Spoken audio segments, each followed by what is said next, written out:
Il disait que ça, ce qui l'intéressait surtout, c'est de voir Apollo, qu'est-ce que nous devons faire.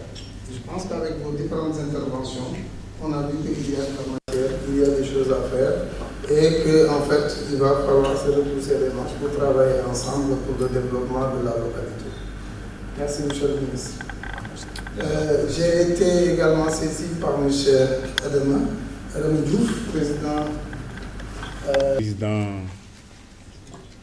Mamoudou Dia, le président du conseil départemental de Podor.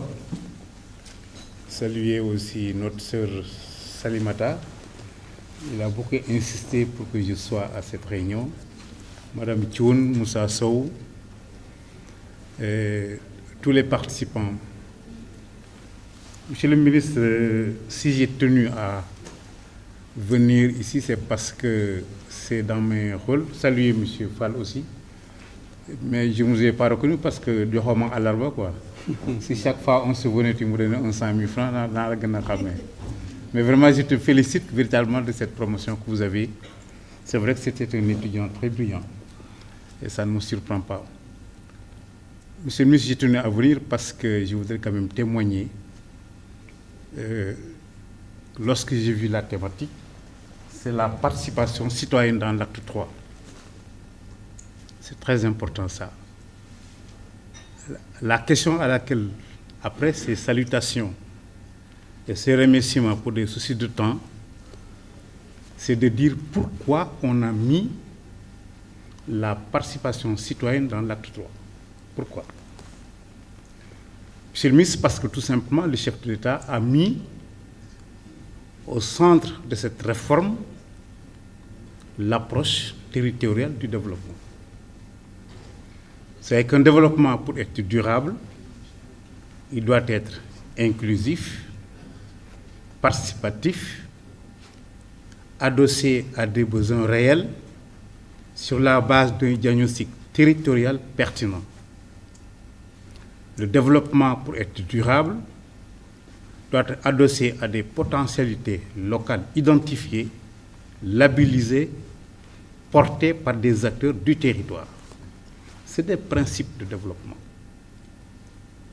Deuxièmement, le chef de l'État a constaté, je le dis pour Moussa aussi, on en discute souvent, Moussa Sow, que l'échelle territoriale, nous estimons la plus pertinente, c'est celle qui est plus proche des populations, vivant au quotidien leurs problèmes et leurs difficultés, censés donc être les connaître et leur trouver des solutions.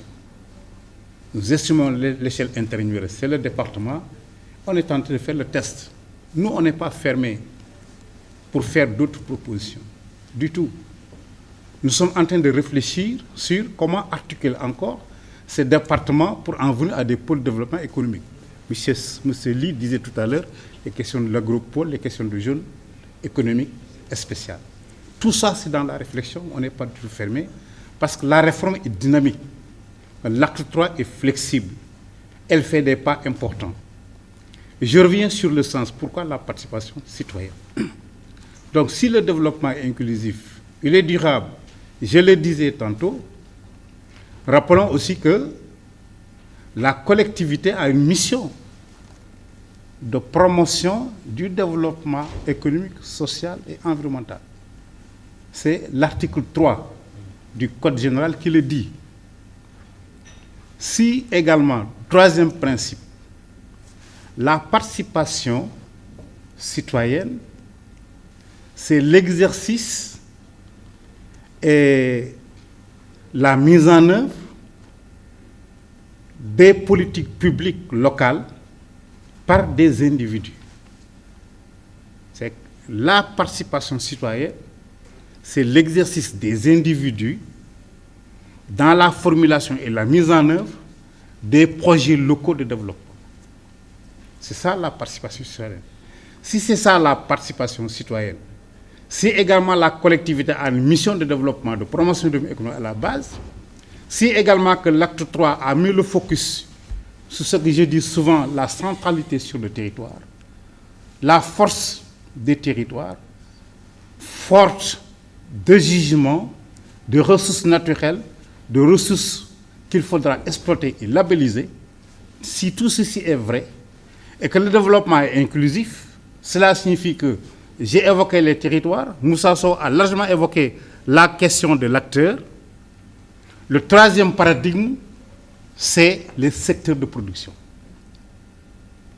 Lui l'a suffisamment développé. Les secteurs d'appui à la production, ce sont les ressources naturelles. L'agriculture, l'élevage et tout ce qui en passe. La pêche, tout ce qui est agriculture au sens large. Les chefs de l'État ont mis en exergue la dimension d'infrastructure. Parce que le secteur d'appui à la production le plus pertinent aujourd'hui, il y en a deux, ce sont les infrastructures et l'énergie. Si nous avons ces secteurs d'appui, on fait une bonne agriculture, il n'y a pas de problème pour les écouler, pour les transformer. C'est ce triptyque, territoire, acteurs, facteurs de production, qui, de façon articulée, promeut le développement. Mais si l'acteur est central, monsieur Sow, parce qu'il faut responsabiliser l'acteur à la base, parce que la territorialisation des politiques, c'est d'abord les ressources naturelles, mais également c'est l'acteur local qui est à la base. Mais cela signifie que l'acteur au sens large, c'est non seulement les élus, mais c'est le secteur privé, c'est la société civile. Si nous sommes convaincus de tout ça, il faut le légiférer dans le document. D'où la section 2, en son article 6 et 7 du Code général, que la participation citoyenne est érigée en principe de gouvernance locale. En quoi faisant, lorsqu'on délibère, vous êtes venu dans la collectivité, comme le disait Mme tout à l'heure, vous avez droit à un extrait du procès verbal de la délibération. Maintenant, à vos frais. Une copie du registre de délibération. Deuxièmement, quand vous faites l'élaborer votre budget, vous participez dans le cadre d'un débat d'orientation budgétaire. À cet égard, on a une expérience très riche. Le budget participatif. Nous avons un collègue, Bachir Kanouti, qui a fait d'excellents travaux sur cet apport. Le budget participatif. Et aujourd'hui, Oulata, je parle sur votre contrôle, vous étiez à l'USAID, le baromètre de la bonne gouvernance, la certification citoyenne, Madame Thioune, dans la GIZ Prodel, tout ceci, c'est des expériences concrètes que nous vivons sur le terrain pour donner corps à cette idée forte que le développement est inclusif, d'où la place du secteur privé, d'où la place de la société civile. Et par conséquent, il faudra de façon manifeste l'indiquer dans le Code général des collectivités locales. Dans beaucoup de mécanismes, débat d'orientation budgétaire, exception de la délibération, participation. Maintenant, je précise, et souvent c'est l'erreur que l'on fait, le budget participatif que l'on fait dans nos collectivités ne signifie surtout que si vous avez des projections de X francs, à l'arrivée, parce que vous vivez de fiscalité ou de transfert de l'État, ce que vous avez reçu est moins que ce que vous avez prévu, reconvoquez le Conseil, que le Conseil délibère, fort de ce qu'il a comme moyen, pour indexer les lignes à enlever et les lignes à augmenter. C'est ça la participation citoyenne. C'est ça le budget participatif. Donc je voudrais, monsieur le ministre, préciser cela, parce que nous avons été acteurs dans cette réforme-là. Pourquoi le chef de l'État a mis en avant la participation citoyenne comme principe directeur? Et saluer cette idée, Madame la Présidente, le fait que vous l'avez mis dans ce document, un dîner débat aussi important, avec des plats succulents, en tout cas les Sérères en ont bien mangé, c'est pour vous dire que nous sommes satisfaits, nous sommes très contents d'avoir été invités. Mais monsieur le ministre, si vous regardez mon véhicule, ma valise est dans mon véhicule, parce que je devais aller à Kaffrine. Voilà, j'ai des petites réunions demain, mais j'ai tenu à être là. Malheureusement, ça a un peu duré, parce qu'elle m'avait dit que c'était à 19h30 au plus tard. J'étais là à 19h, malheureusement. Mais c'est bien, parce que les échanges sont aussi importants. Le dîner, c'est important. Il n'y a pas de questions fermées, il n'y a pas de questions tranchées, mais ce n'est pas les échanges, le dialogue, la concertation que naît la lumière. Je vous remercie très sincèrement d'avoir été invité. Mais c'est un beau vidéo parce que je suis le roi aujourd'hui. Merci beaucoup, monsieur le ministre. Merci beaucoup. Donc, je vous dis au revoir. Au revoir. Allez. Merci, monsieur. Merci. Merci à mon président. C'est un autre titre, le président des présidents. Ah oui, mais c'est le président de l'association des départements. Donc c'est la description. Les collectivités locales. Je rappelle que, disons, nous venons effectivement de boucler, comme l'a dit M. le Président, un processus dans lequel l'ARD et les services techniques régionaux ont appuyé le département, parce que ça fait partie de nos missions, appuyer les collectivités locales pour élaborer leur outil de planification. Mais ceci constitue un élément fondamental pour servir de base de départ. Raison pour laquelle d'ailleurs, au niveau national, avec la direction de la planification, il y a une plateforme qui est créée avec l'appui du PNDL pour effectivement élaborer un guide de planification qui est publié l'année dernière et qu'aujourd'hui, peut-être la diffusion n'est pas bien faite, c'est pourquoi peut-être que madame n'est pas au courant. Mais suite à cela, il y a eu un test qui a été fait sur quelques communes dans chaque région. C'était la première phase. Et la deuxième maintenant, une fois la capitalisation faite, donc on a mis à l'échelle selon les moyens qui étaient disponibles. C'est dans ce cadre-là que dans le département de Podor, effectivement, nous sommes en train d'élaborer le plan de développement communal pour la commune de Boké-Dialogué. Le processus est en cours, ainsi que Galaya, etc., etc. Juste pour dire que dans ces processus de planification qui devraient être la base, derrière, on met en place un cadre de concertation. Parce que, M. le Président l'a dit tout de suite, il faut une bonne maîtrise de l'information territoriale. Donc, une fois l'information territoriale maîtrisée, il nous faut maintenant un cadre de cohérence qui regroupe l'ensemble des acteurs. Tantôt, on a parlé d'acteurs qui peuvent intervenir ou contribuer dans le développement local. Nous avons cité quelque part les associations, les groupements, la collectivité locale. Il y a également les partenaires ONG qui sont présents dans les collectivités. Il y a la diaspora qu'on n'a pas cité. Heureusement que dans le slide du directeur des infrastructures, si je ne me trompe, enfin le slide sur le plan Sénégal émergent, il est ressorti la place de la diaspora. Comme pour dire qu'aujourd'hui, une association comme l'ADES pourrait être un catalyseur pour mieux, disons, faciliter, disons, l'accès à l'information pour la diaspora. Bien qu'il y a les collectivités locales à travers les outils de planification, mais une association de ce genre, qui aujourd'hui étant très dynamique et occupant un large espace, pourrait effectivement servir de catalyseur. Donc si nous prenons également le département de Podor à travers le document, il est ressorti aussi que l'économie du département de Podor est portée par le secteur de l'élevage. Mais depuis, on parle d'agriculture. On peut intégrer l'élevage à l'intérieur, mais à mon avis, ça c'est une contribution sur le plan économique. Moi, je pense qu'en quittant Saint-Louis, j'étais avec un Podorois qui habite Nénet, qui me dit que mes parents m'ont appelé avant-hier pour me dire qu'ils sont en train de se déplacer, de quitter Podor pour partir. Parce que tout simplement, il n'y a pas suffisamment de pluie, alors qu'on a beaucoup d'eau dans le Wallo, mais à chaque fois qu'on aménage, on pense à l'agriculture. Alors qu'il y a des cultures fourragères, aujourd'hui, il suffit juste d'enterrer une bouture et d'avoir 100 tonnes de rendement par hectare. C'est des espèces qui sont très faciles à développer, qu'on peut penser à promouvoir dans la zone Wallo. Quand des aménagements sont faits, réserver des espaces pour la production de ces plantes fourragères qu'il faut conserver, etc. Donc là aussi, c'est pour dire que aujourd'hui, si nous voulons réduire l'importation en lait avec notre secteur de l'élevage, ce n'est pas avec l'achat d'aliments de bétail que nous allons le régler. Il faut qu'on développe des espaces fourragères avec nos moyens pour permettre à l'élevage de ne plus dépendre de la pluie. Maintenant, par rapport à la participation citoyenne, tantôt quelqu'un a parlé de l'association avec les moyens qui sont insuffisants.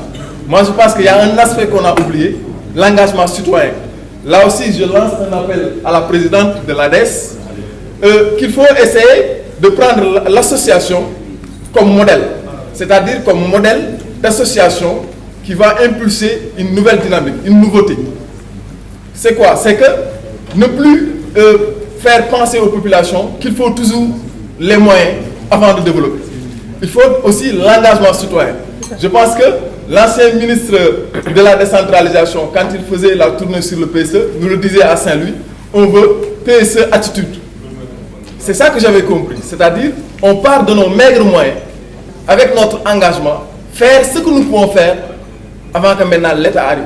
C'est pourquoi je lance cet appel à l'ADES pour essayer au niveau de leur localité, d'impulser une dynamique exemplaire, c'est-à-dire mettre en place un cadre qui arrive à réaliser des choses avec les maigres moyens.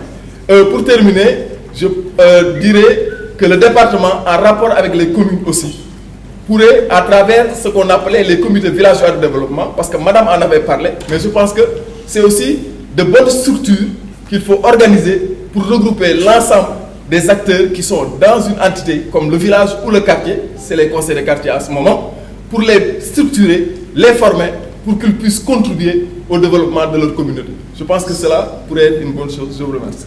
Merci. Cette occasion pour remercier l'association pour le développement de Saldé, en la personne de Madame Salamata Ly.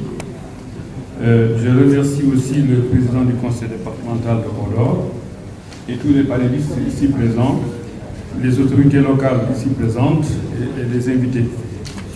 Je suis Khalina, représentant le secrétaire permanent de la Commission nationale de dialogue du territoire, qui, pour des raisons liées au décès de notre président Djibo Lidjika, est absent de Dakar, présentement à Louga, parce que demain ils ont un récital de Coran à la mémoire de M. Djiboka. Et je profite de l'occasion aussi pour remercier tous ceux qui, de près et de loin, ont eu à compatir au décès de M. Djiboka, par leurs appels téléphoniques, par leur présence physique et par l'accompagnement jusqu'à sa dernière demeure. C'est juste pour vous dire un peu ce que la CNDT fait par rapport au développement local, par rapport à la décentralisation. Vous n'ignorez pas que la CNDT a été créée par décret du président de la République en date du 21 décembre 2015 sous le numéro 2015-1970. Et principalement par rapport à ce décret, l'article 2 définit les missions précises confiées à la CNDT. Il y a 6 missions principales. Je les énumère parce qu'elles intéressent les collectivités locales, parce que nous sommes comme une commission nationale de dialogue des territoires. Déjà, dans la création de cette commission, au-delà de ce qu'on appelle les collectivités locales, on passe directement au territoire, donc collectivités territoriales. La première mission, c'est d'assister le président de la République dans la définition de mécanismes de coopération territoriale. Ça, c'est la première mission. La seconde, c'est accompagner le gouvernement dans la promotion des groupements d'intérêt communautaires. La troisième mission, c'est aider les collectivités locales à la mise en place de groupements d'intérêt communal et à la création d'établissements publics territoriaux. Quatrièmement, faciliter la constitution des groupes territoriaux ou pôles territoires. Là, vous voyez qu'on va vers la communalisation, on va donc vers les pôles territoires. Et ça, c'est en complément de l'acte 3 que ces pôles territoires et la territorialisation seront effectives. Mission numéro 5, c'est faciliter les relations entre gouvernement et collectivités locales, d'une part, et d'autre part, entre collectivités locales elles-mêmes, pour améliorer la concentration entre acteurs territoriaux. 6e et dernière mission, c'est de fournir au président de la République et au gouvernement les analyses nécessaires au renforcement des ressources humaines qui ont été énoncées tout de suite par M. le ministre, matérielles et financières des collectivités locales. C'est-à-dire que nous travaillons dans le cœur des collectivités locales. Et nous ne pouvons pas nous passer des collectivités locales. Surtout que nous savons, au niveau des collectivités locales, il y a beaucoup de problèmes qui vont surgir, ou qui surgissent déjà dans l'application de l'acte 3, et des problèmes qui ont été vécus. Quand on parle donc d'équité territoriale, quand on parle souvent même des limites entre différentes collectivités locales, ça pose des problèmes. Et la viabilité aussi de certaines collectivités locales. Nous ne sommes pas des arbitres, nous ne sommes pas des censeurs, mais s'il faut aider le gouvernement à trouver des solutions dans ce sens-là, je pense que notre rôle doit le faire. Et comme objectif, donc les objectifs de la Commission nationale de développement, disons du dialogue des territoires, nous avons donc 3 objectifs majeurs, à savoir faciliter la cohésion économique, sociale et territoriale grâce à la valorisation des mécanismes de coopération territoriale. Ça, c'est le premier objectif. Le deuxième, c'est aider à la définition des dispositifs de gouvernance des territoires en favorisant le dialogue intraterritorial et interterritorial. Troisième objectif, c'est appuyer le renforcement des ressources humaines, matérielles, financières des collectivités locales en définissant les mécanismes adaptés pour leur mobilisation.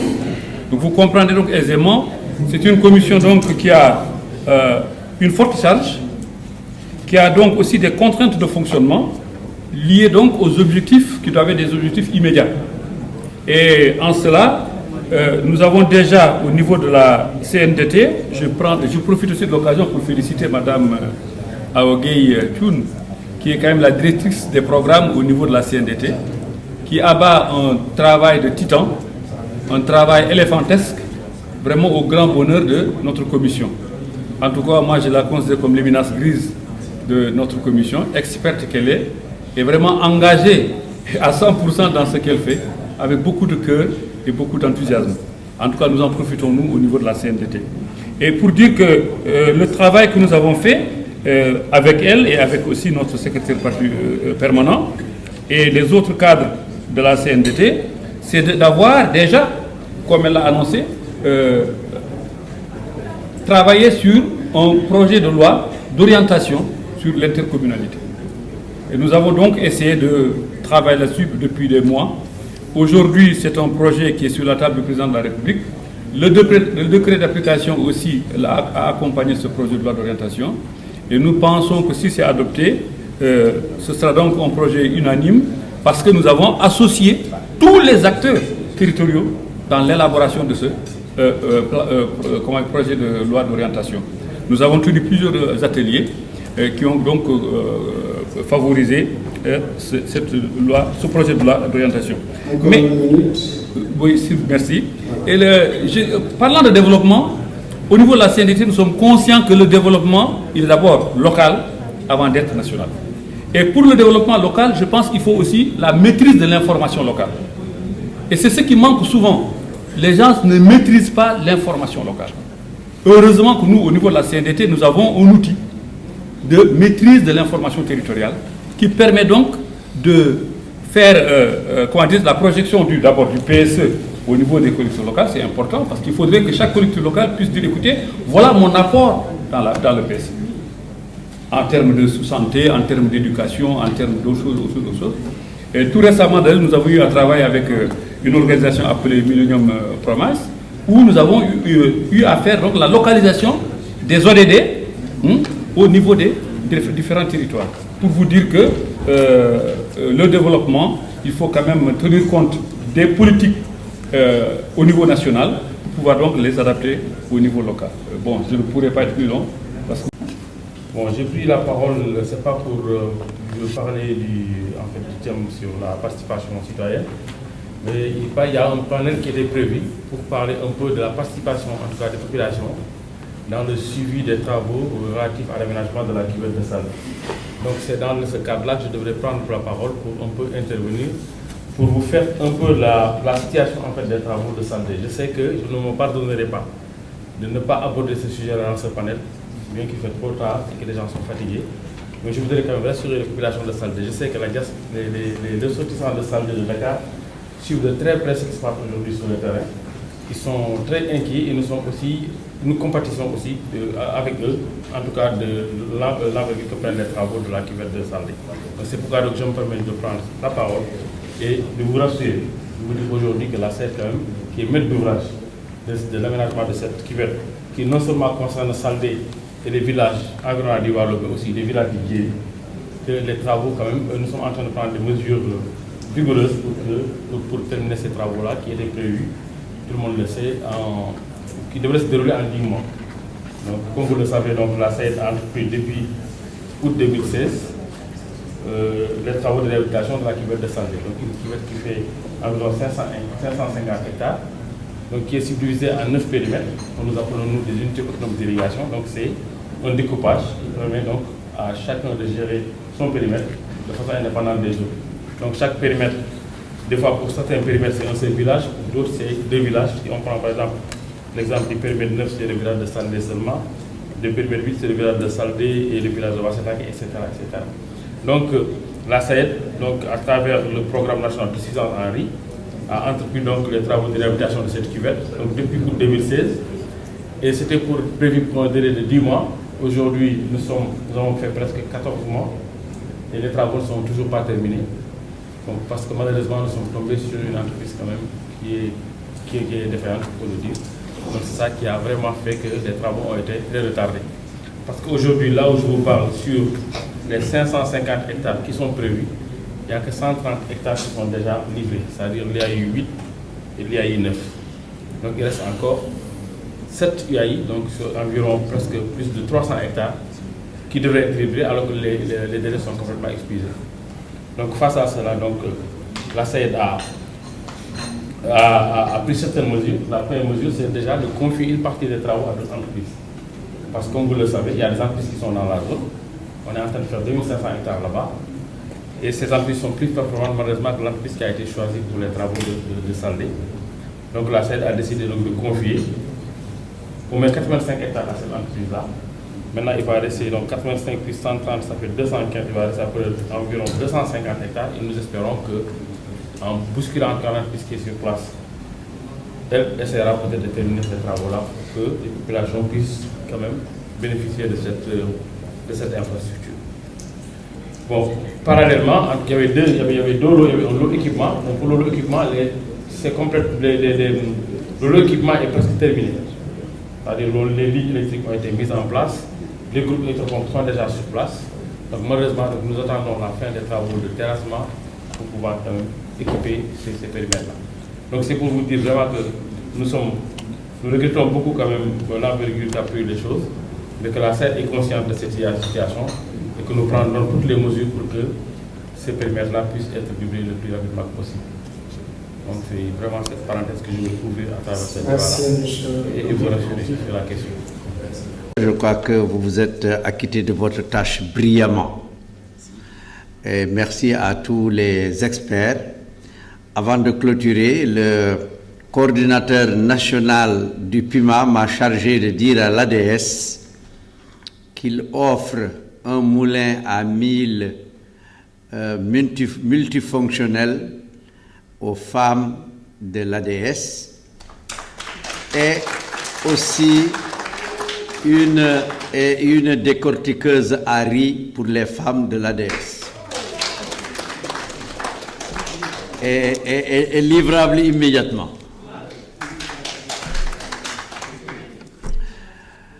Je crois que la soirée a été belle.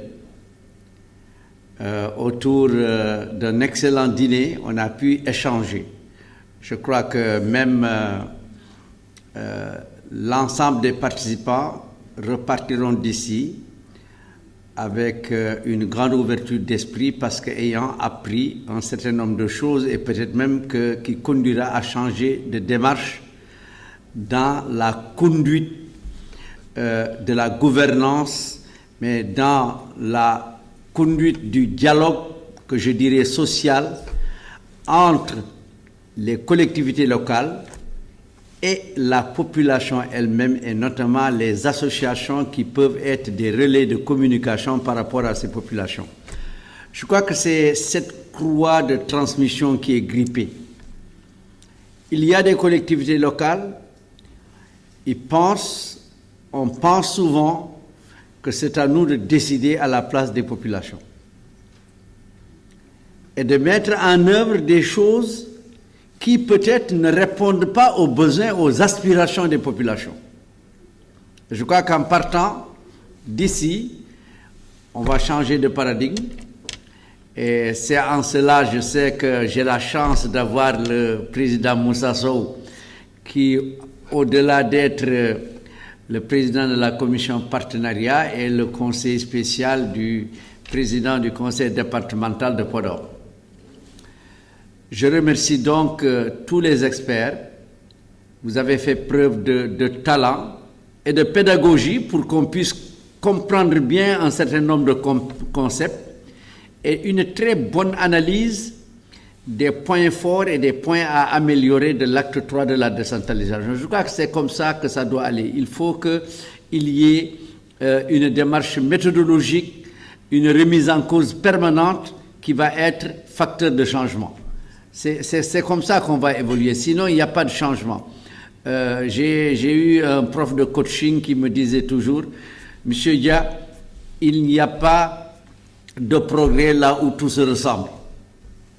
Il faut que les gens soient à même de pouvoir échanger, de discuter, de se porter la contradiction, parce que la contradiction est porteuse aussi de progrès. Donc, on tiendra compte de l'ensemble de ce qui a été dit. Et je remercie aussi tous ceux qui ont quitté chez eux, sont là depuis 19 heures, avec beaucoup de patience, avec beaucoup de sérénité pour assister à l'ensemble des débats. Et vraiment, ça, c'est faire preuve de patience et d'intérêt. Et la patience, comme on dit, Innallaha ma sabirin, Dieu avec les patients, les endurants, ceux qui savent supporter. Donc vous êtes venus, vous avez écouté, vous avez compris et vous repartez avec beaucoup d'éléments d'appréciation positifs dans la conduite de nos collectivités. Et peut-être là aussi, vous pourrez venir nous dire, attention, au dîner de l'ADS, ce n'est pas ça qui a été dit. Vous êtes en train de faire une dérive. Je crois qu'en cela, nous avons beaucoup appris. Nous remercions l'ADS et l'ensemble des membres de l'ADS, l'ensemble des ressortissants de Saldé. Mais qui dit nous remercions l'ADS, dit aussi nous remercions Salamata. Je crois que son dynamisme, sa capacité d'innovation, son sens de la créativité ont permis de tenir dans des délais assez courts ce dîner débat. Mais je pense qu'il ne faut pas s'arrêter en si beau chemin.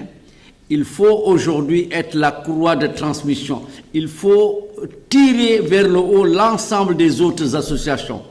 Il faut essayer d'aider à former et les élus, mais aussi à tous les autres acteurs dans les différents villages ou à Dakar ou au Fouta, parce qu'il existe des associations villageoises partout.